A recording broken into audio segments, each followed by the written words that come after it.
I always thought the worst pain I could feel was the loss of a child. But I was wrong. The worst pain is realizing that the person you trusted to help carry that grief was hiding something unspeakable. And when I say unspeakable, I don't mean cheating. I wish it were something that simple. Because what I saw, was something that clawed through death itself.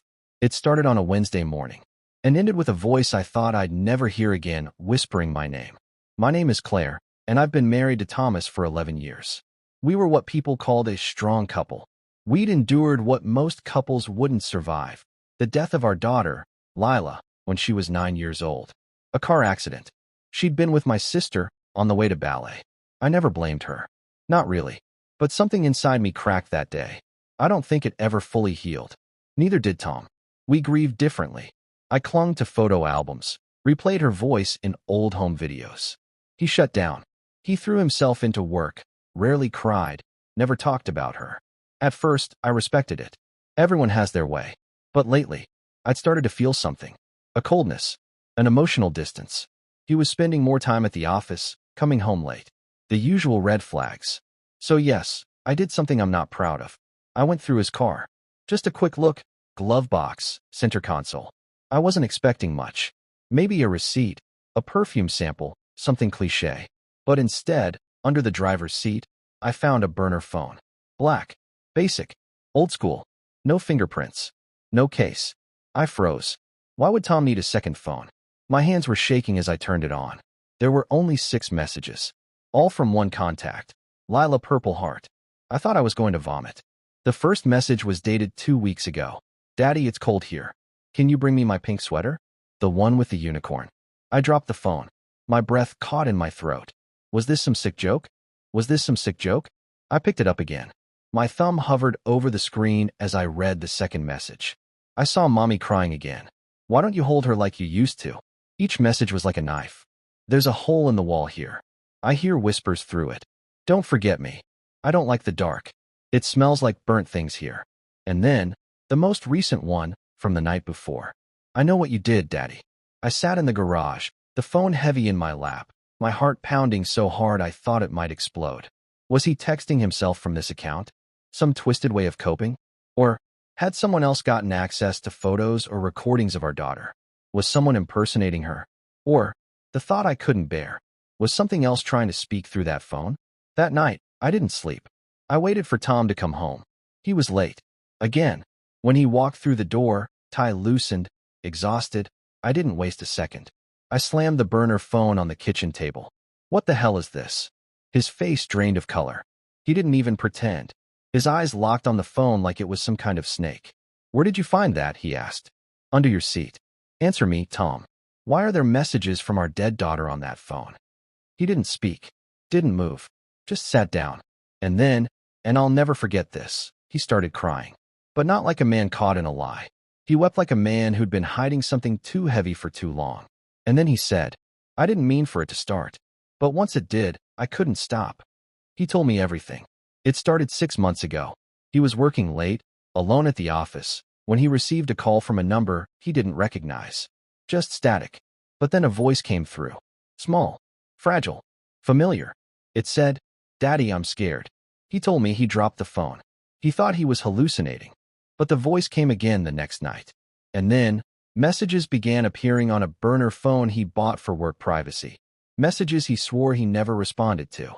At first, he thought it was a scam or some kind of sick prank. But the messages included things no one else could have known. The nickname only he used for her. The broken toy horse she hid under her bed. A secret lullaby he hummed to her when she was sick. Never recorded, never spoken aloud since. I thought, maybe, he said. Maybe she didn't really die.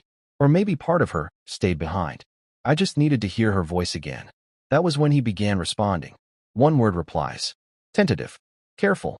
But then, the voice started changing. The messages became darker. Why did you look away? You told me the light would take me. It didn't. I'm still burning. He didn't understand what it meant. Until one night, the phone sent a video. A grainy, shaking clip. A car accident. Fire.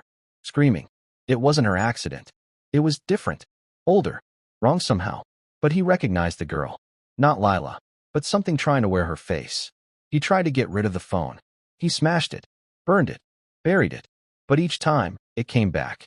Always clean, always intact, and always with another message. I didn't believe it at first. I thought he was mentally breaking down, projecting his guilt. But then, the phone vibrated in my hand. A new message appeared, right in front of me. "Hi, Mommy. Don't cry. I'm almost home." The air in the room dropped by 10 degrees. I could see my breath. And then I heard it. The sound of tiny footsteps upstairs. We were alone in the house, weren't we? I ran to Lila's room. It had remained untouched since she died. The door creaked open. The music box on her dresser was spinning, slowly, playing the lullaby. Tom was behind me, pale, trembling. I didn't touch that. The burner phone buzzed again. He told me to get in the car. He said it would be okay. My heart stopped. "What does she mean?" I asked. Tom was silent. Then, finally, he said it. "I told her to go with your sister. I was supposed to take her that day, but I had a meeting. I told her to get in that car." The weight of that guilt was unbearable. I had always thought it was fate, an accident, but he'd chosen not to drive her. And now, whatever was reaching through that phone, it knew. It was feeding on his guilt, his shame. And it wasn't Lila. Not really. That night, we tried to leave the house, but the front door wouldn't open. The lights flickered. Every photo in the hallway was upside down.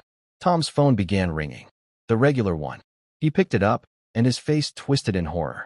He put it on speaker. The voice on the other end was soft. Familiar. "Why did you let me go, Daddy?" The line went dead. Then the TV turned on by itself. Static. And in the flicker, we saw it. A little girl standing in the hallway mirror. Burned. Eyes hollow. Hair singed. Wearing a pink unicorn sweater. She lifted her hand and waved. We tried everything. Priests. Mediums. Tech experts. No one could explain it. No one could stop it. Every night, the messages continued. Sometimes, the phone would buzz at exactly 3:17 a.m., the time of her death. "I waited for you. You promised." She lied. "You lied." We moved the phone to a lead box in the garage. Still, it buzzed. We turned off all electricity. Still, it rang. And then, the most terrifying thing happened. We got a photo. It was a picture of us, sleeping in bed, taken from the foot of the bed. We don't sleep anymore. We barely speak. Tom walks the halls at night, whispering apologies. I hear her sometimes. Lila, or whatever, wears her voice. Singing. We can't leave the house. We've tried. But every time we get far enough, we black out and wake up back here. We're trapped. By our grief. By our guilt. And by her. I don't know what she is. A ghost. A demon. A memory rotted into something vengeful. But I do know this. She wants us to remember. Every day. Every choice. Every sin. The burner phone sits in the living room now. Always fully charged. Always waiting. And every night, at 3:17 a.m., it lights up with a new message. Last night, it said, "One day, I'll stop asking. Then I'll come."